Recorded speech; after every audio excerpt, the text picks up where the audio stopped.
Hi, everyone.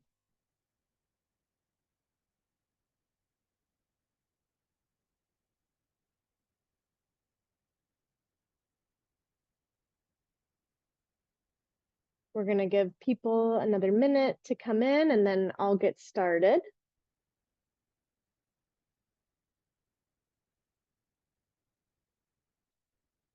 Hopefully everyone can see my screen. If you can't, please let me know in the chat.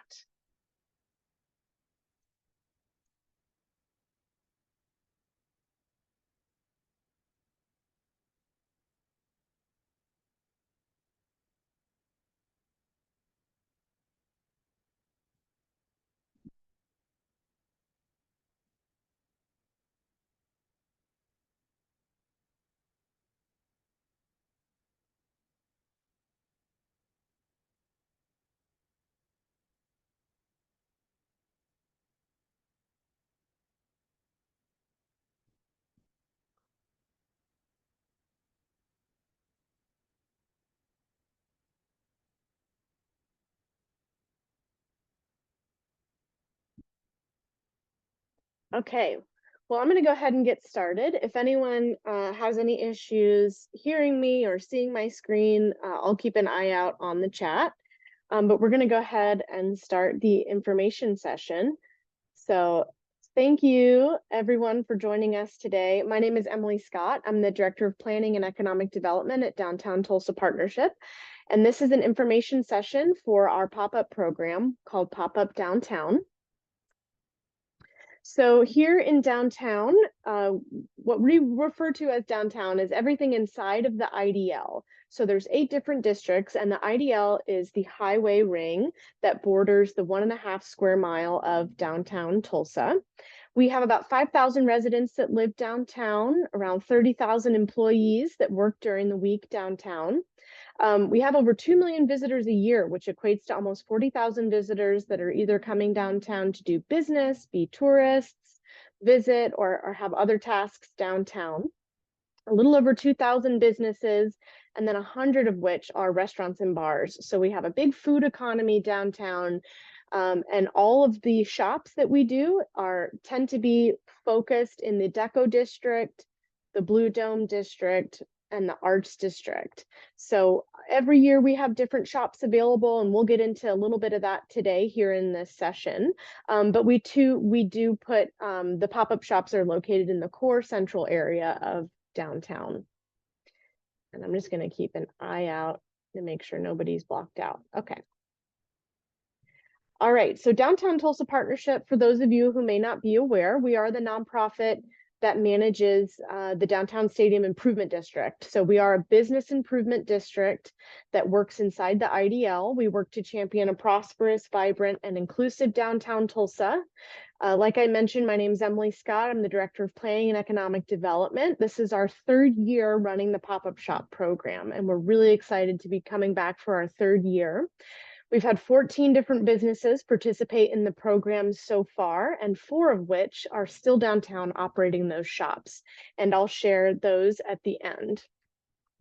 You may also be familiar, if you visited downtown before, of our ambassador team. So those are the folks, they're usually wearing purple or these teal colored shirts. They manage the general maintenance in the public realm of downtown, which includes cleaning, emptying the trash.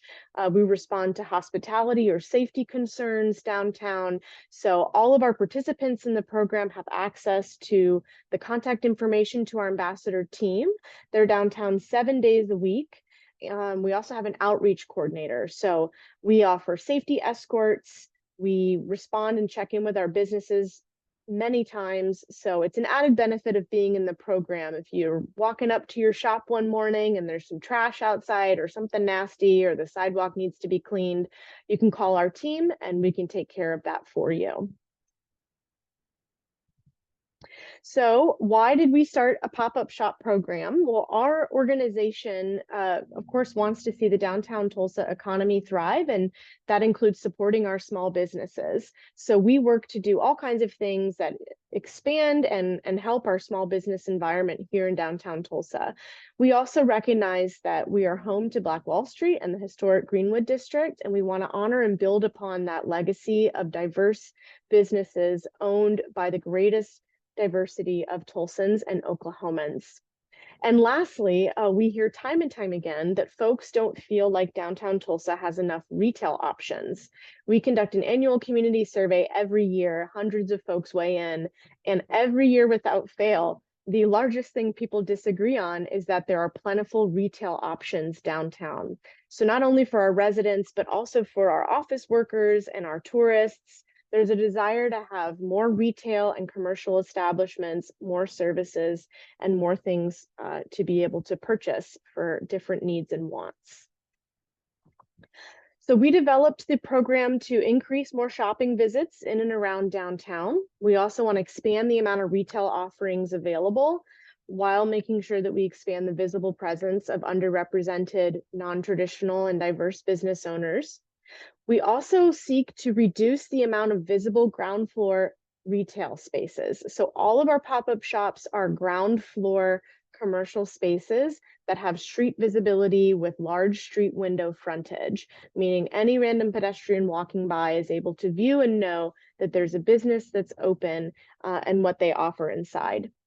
And lastly, we want to offer a low-cost, easier opportunity for folks that might be interested in testing the downtown economy by subsidizing some of the costs associated with starting or testing a business downtown. And we'll go into the actual costs that we cover and support people throughout the 90 days. We do use data from the program in an anonymous fashion. We never attribute it to you or your business, but we use that data to be able to show how the retail economy is going downtown. And we collect that through surveys at the end of everybody's participation in February. And anytime that questions pop up, you can pop them in the chat and I'll frequently come over and look at those. Okay, so we structured the program to address the 5 common issues with access to commercial property: relationships, capital, rental history and business credit, and then the lack of flexible lease terms. Most commercial leases are going to be at minimum a 1 year, but typically they're 2 to 3 years on standard downtown.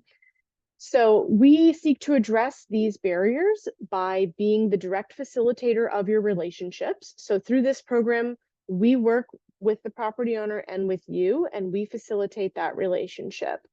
If there is a desire or interest to connect with your property owner for long-term tenancy, we can make that connection and facilitate that. But you don't have to interact with a property owner. You'll be working with DTP staff primarily as part of the program. In order to address access to capital, we provide micro grants and lease subsidies. The lease subsidies cover the entire cost of your 90-day rent, and we have a micro grant of $2,000, which is designed to cover a significant amount of your costs for starting and operating your shop as well.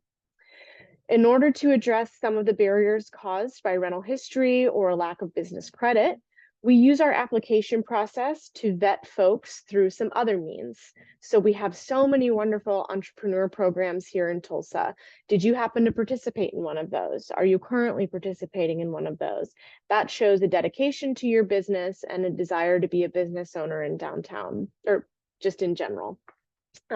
We also have our application questions, which are designed for us to understand what type of tenant you would be, what type of product you would offer, and kind of to assess your readiness for operating a brick and mortar for 90 days.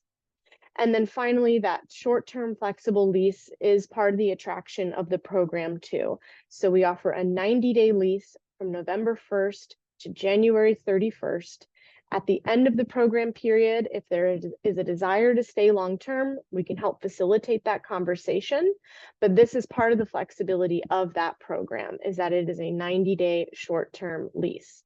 And yes, the lease subsidies cover all utilities. All right. So let's talk about applications. Our applications are due by 5 o'clock on Friday, September 27th. You can apply online, downtowntulsa.com/pop-up. Hopefully you've been to our website already. This is the landing page here. You can see a link to the digital application, and there's also 2 other links for paper applications. If you'd like to download those and fill those out, you can just email those to me, Emily@downtowntulsa.com. There's a Spanish language option for the digital application that's in the top right corner where it says English. But hopefully, we designed the application to not be incredibly cumbersome. Most people take 15 to 20 minutes to complete it, and you can always come back and revisit it as well. So some other key dates. So the onboarding of the program is really a lot of short-term turnaround dates. And then you're pretty much free to operate for the duration of your 90-day lease, more or less on your own. So you can kind of see here some of those waterfall dates that start at the beginning. We have applications live for about 17 more days here, so due on the 27th. We then reach out to folks for virtual interviews between October 1st through October 11th. DTP staff will contact you to sign up for a virtual interview online, so you can take that wherever you need to at a time that's best for you. We use that interview time to ask you some follow-up questions from your application. So we have predetermined questions of maybe places that we could have used a little more information, like your marketing, or tell us a little bit more about your product. We record those interviews and package them with your application and send those to our application review team. And I'll talk to you a little bit about how applications are scored. By 5 o'clock on Friday, October 18th, everyone will be notified whether they were selected for the program or not. In that email, we'll have an offer for your space, which we do. Our leases are called Memorandums of Understanding, or MOUs. They're very short, simple forms that you and the property owner sign. At that time, you'll know what space you're paired with. But during the interview process, we walk through the spaces we have. And I have a little bit more information on that because I know everyone, that's the big question everybody always has. What are the spaces? So after the 18th, if you are selected to participate, we then have 2 weeks of orientation and onboarding. So there's 2 virtual peer learning sessions. We do them in the evening together with everyone else who's accepted. And these are designed for us to start to plan how to put your shop together, to come up with ways to market your shop. And those are run by an outside consultant, and DTP staff is there to help you too. But it's designed to give you 2 weeks to start planning your shop space. On November 1st, everyone gets their keys to their shops. And 2 weeks later than that, the weekend of November 15th through November 17th, we require that shops are open in some capacity with their posted regular hours. And we'll talk about what that looks like. Halfway through the program, which is December 15th, is when your rent is due. And you are given the amount to cover your rent in the beginning during your orientation, but you have some time to earn revenues before your rent is actually due. So while we subsidize the cost of that, we don't manage your finances for you. We instead give you your rent, and it's up to you to manage those finances. Towards the end of the program, about the midway point and later, we'll have a final meetup lunch with everybody in the program to talk about how it's going, to troubleshoot any issues you may have. And then we have one more learning session, which focuses on commercial leases, real estate, and finances. By 5 p.m. on Friday, January 31st, is when we request that all keys are returned to us and your shop spaces are cleared out. So in terms of managing your shop hours, you've got some holidays in there to consider: Thanksgiving, Small Business Saturday, Christmas. But for the most part, after you complete that orientation process, you have your keys and you're open, you're kind of cruising on your own. And you can come to us for all kinds of help and needs.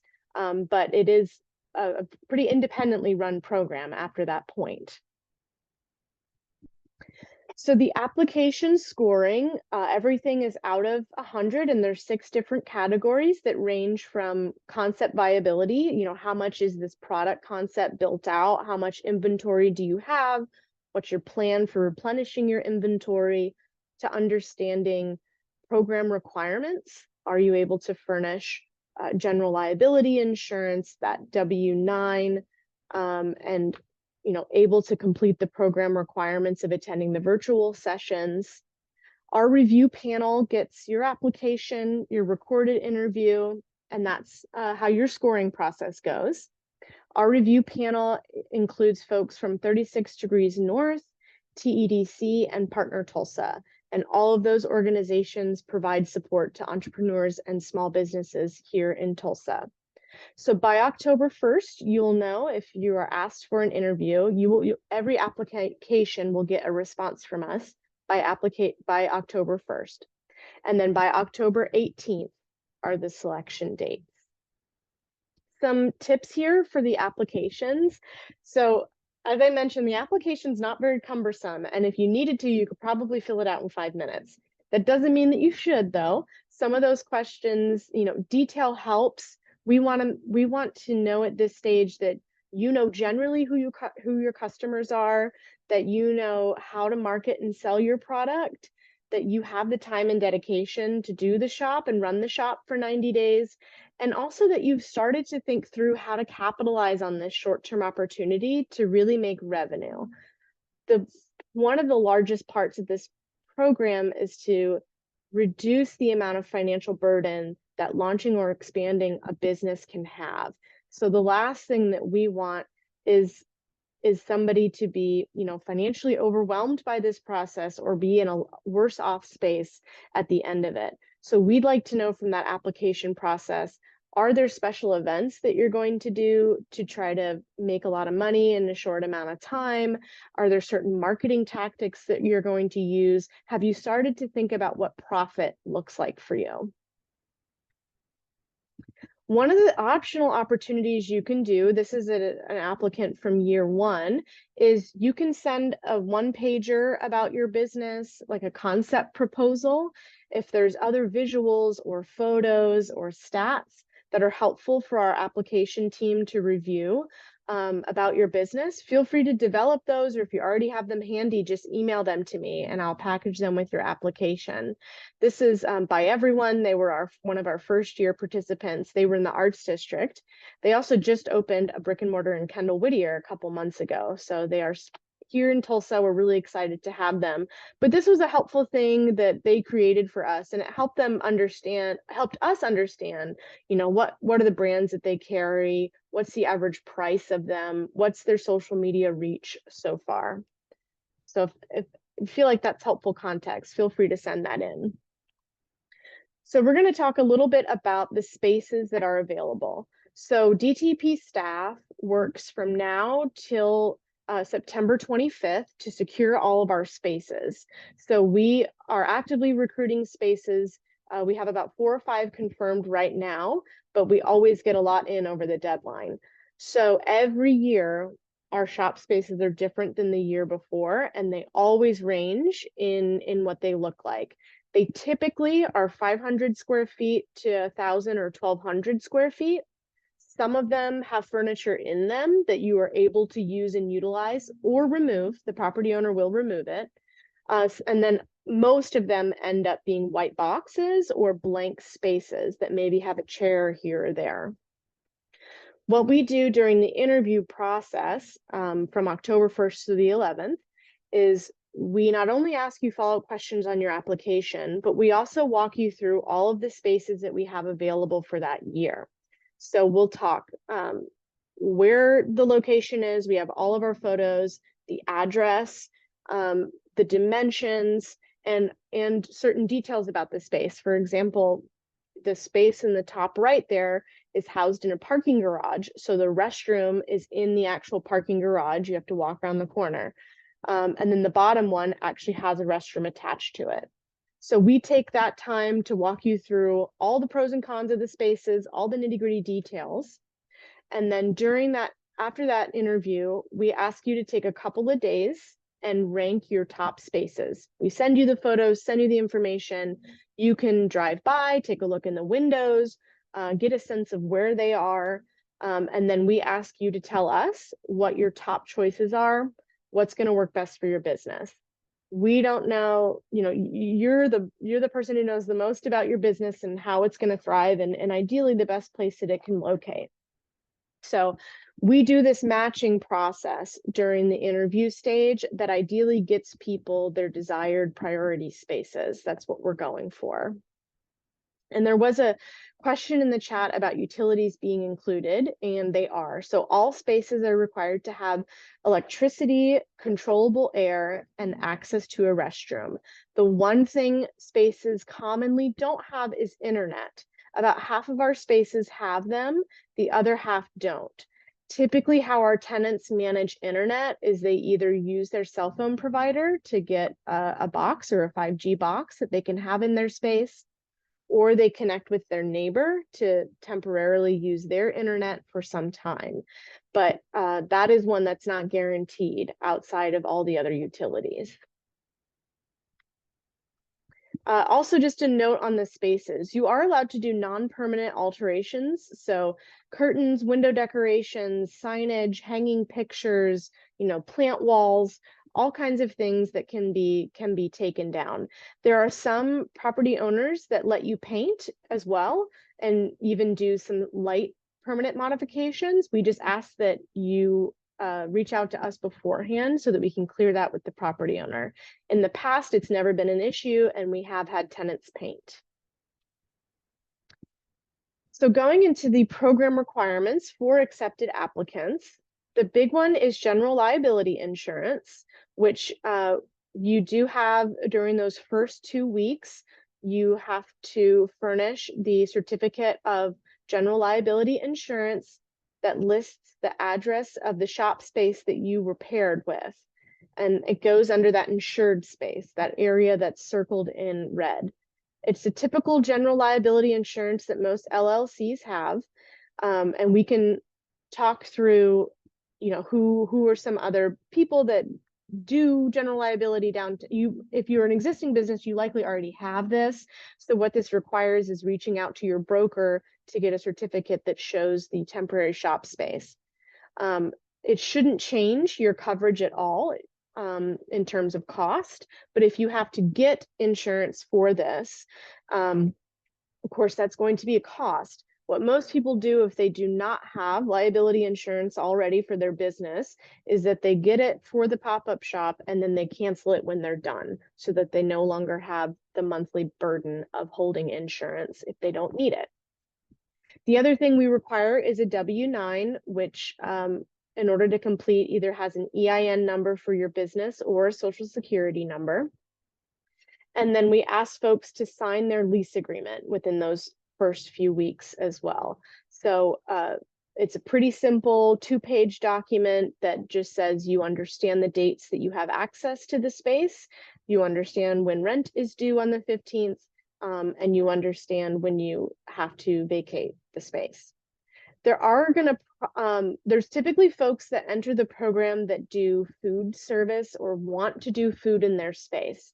And there are some unique requirements for that because none of our spaces are equipped to be commercial food establishments.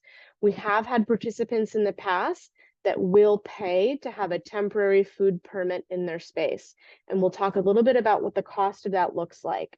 We can help in some way navigating that process, but we are no means experts, and we have to follow the health department's lead on that. So depending on if you are a food-based business, depending on where it is prepared and how you present it, there will be certain licenses or requirements beyond the basic ones here that you'll have to follow. So going into those, we definitely lean on the health department for this. So none of these spaces are able to be cooked in or food being prepared in them. None of them are equipped to be spaces like that. So you can, if you want to, go for a retail food permit. You can go for a temporary seasonal food permit like the folks at the fair do, or you can prepare absolutely everything off-site in a commercial kitchen and bring it in sealed, properly labeled, and to temperature before you sell it. And what that looks like, properly sealed means, you know, completely sealed. You're not assembling it in your space, you're assembling it in a commercial kitchen. And then you have either a Cambro, a hot or a cold case that's keeping it to temp. Now, if you have baked goods, obviously they don't need to be to temp, typically like bread. So you wouldn't need this equipment.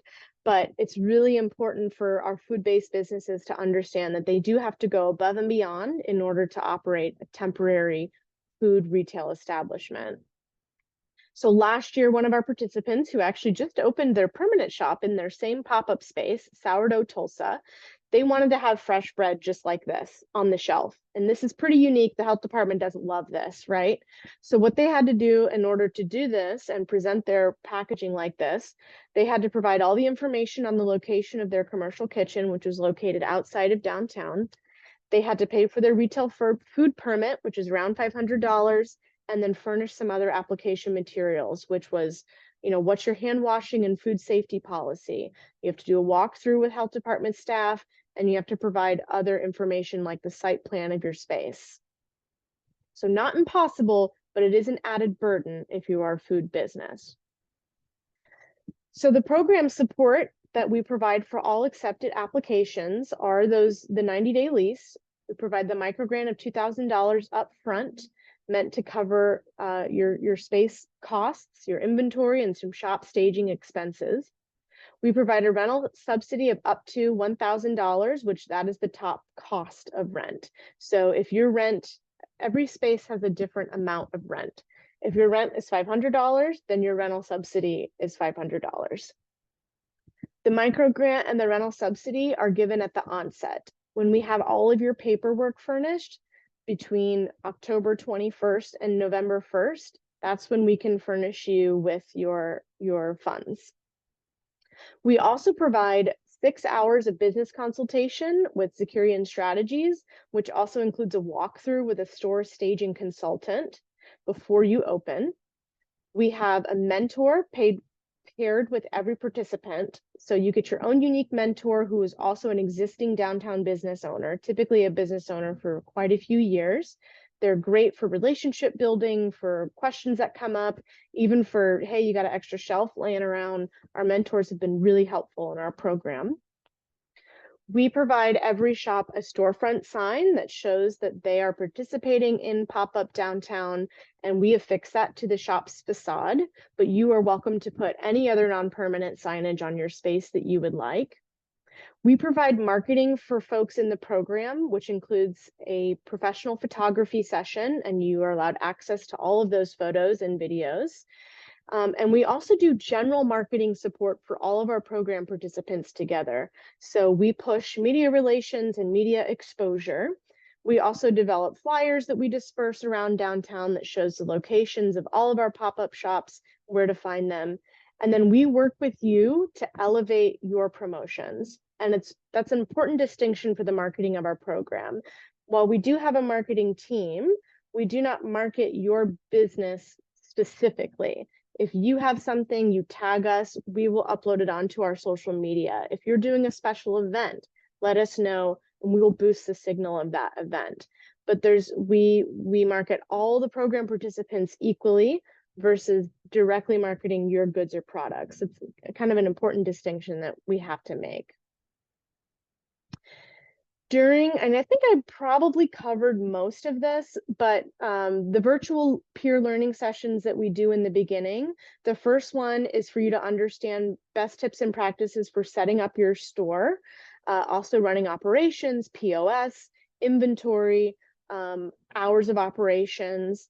The second session is all about how to drive foot traffic and bringing people in. So tips and tricks for social media, your web traffic, certain events downtown, and how to communicate with us on how to help your marketing. During this time, we also do a Meet the Shops event, which is free and open to the public, and we have refreshments. We invite all the members of the media to come, and we host that in a downtown location so that before you open or around the time that you open, everyone can meet you and your business and your products and start to understand where you're going to be located for the 90 days, what you offer, and it's also another great way to meet more members of the business community.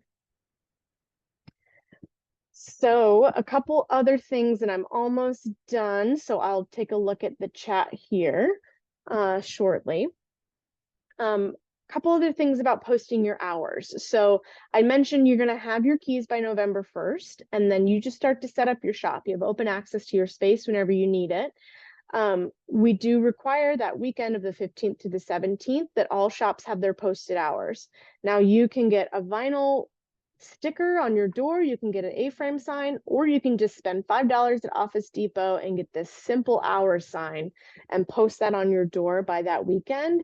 And that completes that requirement of us knowing, okay, these are the dates that are open. We don't need to hunt them down. We also strongly encourage you to make sure your opening times are on your website, on any social media that you have, that people know where and when to find you, and to be as consistent as possible on your operating hours, because customers will only try so many times to meet you at the hours you said that you're going to be open before they stop trying to visit you. That's something that we run into a lot with the program. A couple of things to be thinking about as you consider applying to this program. You really are running the nuts and bolts of a retail shop. So you need to think about how you're effectively taking payment, making change, doing point of sale, how you're staging your product, how you're packaging your product. Do you need to buy bags, to-go containers? How will you manage customers generally? Are you going to need staff? Are you running this entirely yourself with friends and family? What's your plan for marketing?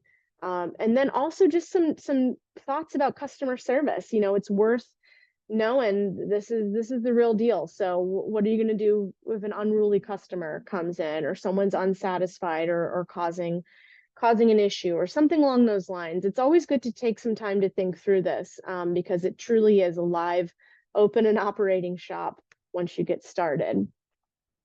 When you think about using an open space that you can't necessarily alter a ton, it's also helpful to think at this stage, how can you temporarily display your shop in a way that speaks to your brand?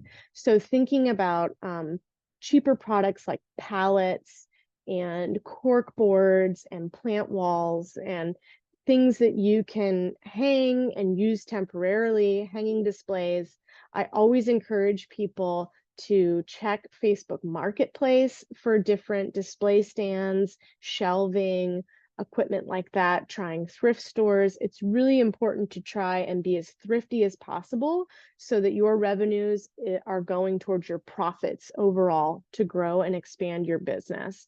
So things like pegboards from Home Depot that are $30 to $80 each and can hold a lot of product. A little saw table, display table like this, that's $100. It's important to be crafty and thrifty and to not spend too much money on staging and building out this temporary space, because we do want you at the end of the day to make a profit. This is an economic development program. This is designed for you to capitalize in a short time period without extending too much money, a revenue booster, a customer booster, a marketing booster for your business. We want your business to grow, gain followers, and make the revenue that's going to help you with your longer term business goals. And you know what? I think that's the end of my spiel. So I'm going to check the chat here. Just first up, we do have 4 of our past participants that are still operating downtown, and we do hope if you get the chance to go and visit them.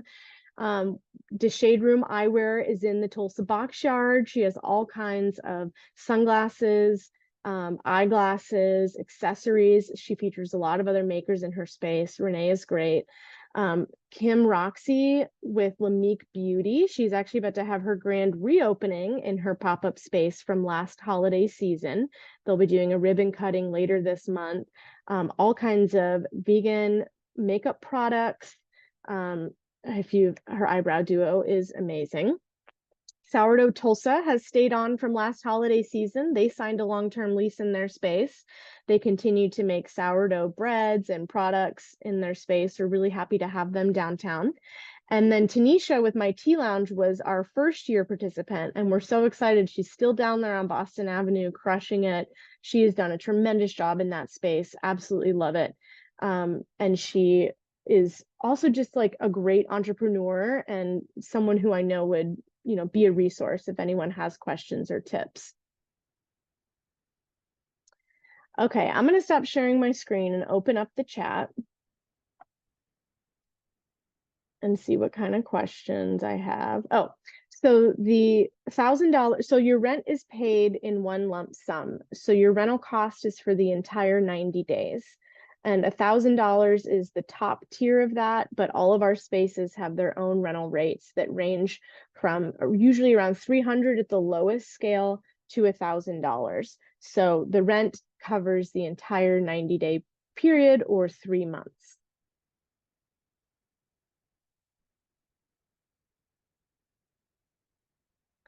Any other questions or thoughts?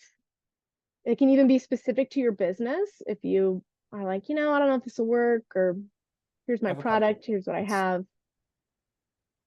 I have a couple questions. Yeah, Sorry, I'm asking all of them. that's good. So this is for. Um, is there a minimum requirement for open hours in terms of days and hours per day, or days per week and hours per day? So we have some suggested hours in our guidelines. So we do like people to try and get as close to that as possible. If I recall, I think it's 5 days a week, but really what's best for your business and what you do. So like our bakery, they were just open on the weekends from like 7 a.m. to sell out 3 days in a row. But Yeah. if you're trying to really drive, if it's a Christmas or a holiday oriented product and it's for retail, then, you tell us your best hours, but we try to strive people to get towards that 4 to 5 day a week mark in some capacity, but we also don't want to push it. And we really lean on you to be the expert for your hours. And could we also bring in other employees to work the shop? Absolutely, yeah. I mean, it's your business to run. So in the application, we ask, estimated how many employees do you think that you'll need, or how many folks do you think will be running the shop at one time? Most of our past participants, it's just been a single person operation. But like for our bakeries or our folks that, for 3 hours, they're just slammed, they tend to have like 3 or 4 people with them. Thank you. Yeah. And there's a question about being open on holidays. So you do not have to be open on holidays at all. And I think it's definitely expected that, Thanksgiving, Christmas, you take the time to modify your hours and have your closing dates. What we do ask is that just that you really communicate when you are closed or when there are times that you divert from your standard operating hours. So no expectation for you to be open on holidays at all.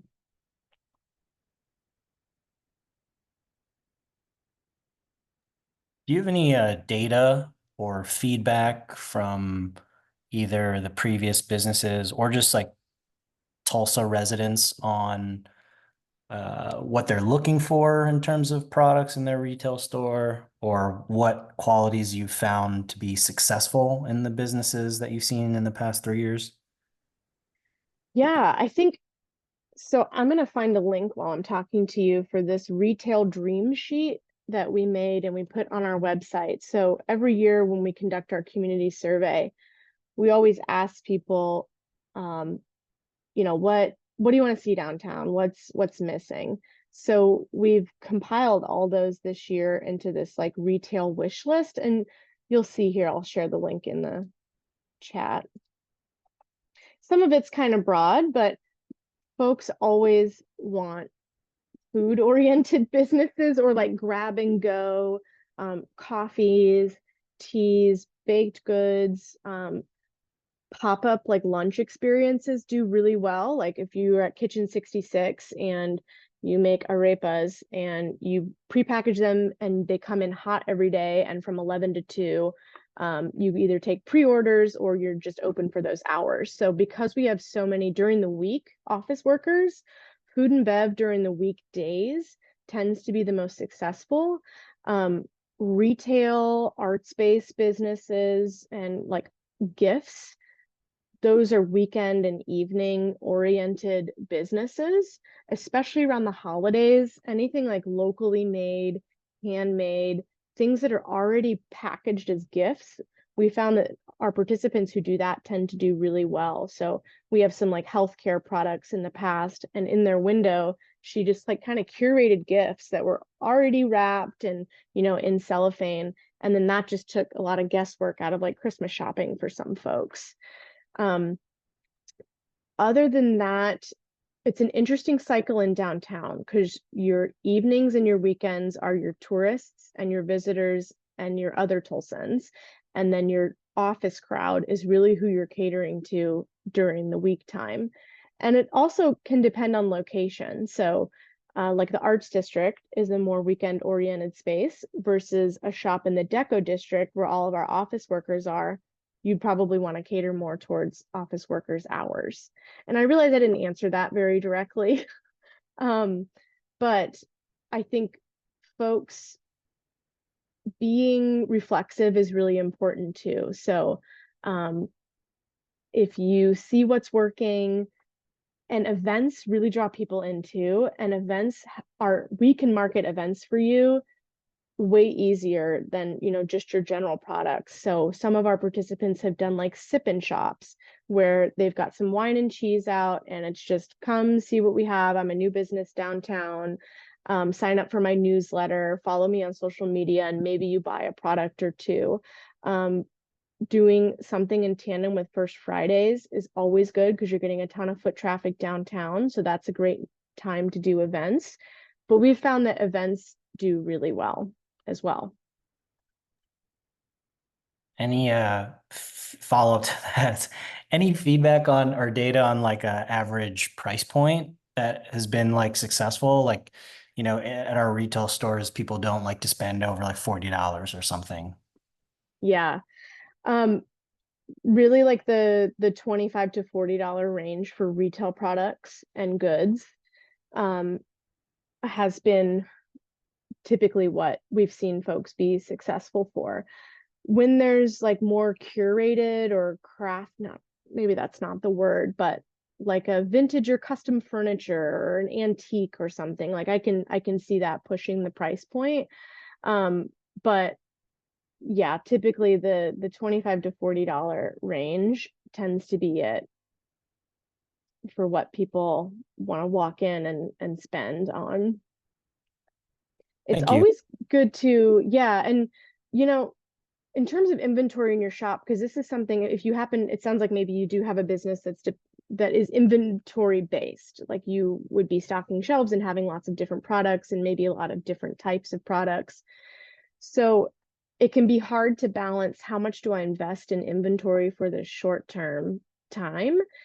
And to that point, I would say I would go slow to go fast. And I would start with some curated inventory and then start to see what sells well or what's easier to push out, and then grow from there and have a plan to replenish your inventory every couple of weeks versus I need to buy everything I think people might want to buy, because that can be a tough financially as a burden. Great. Thank you. Mm-hmm.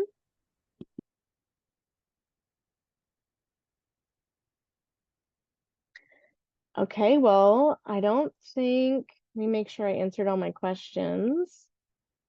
Yeah, hopefully that link works for the retail wish list in there. And you're definitely welcome. Thank y'all so much for attending this session. I'm glad it was helpful. This is going to be recorded and put on our YouTube, so you can go back and look at it anytime. Also, feel free to reach out to me at any time if you encounter a question on the application that doesn't really make sense, or something's confusing, whatever it is. Just reach out to me directly and I'm happy to answer those questions. I'm also happy, you know, if you're like, I don't know if this is for me and you want to get in touch with a past participant, I can do that for you too. And, you know, you can learn from them, and I'm sure they'll be willing to give you a couple tips and pointers about their experience too.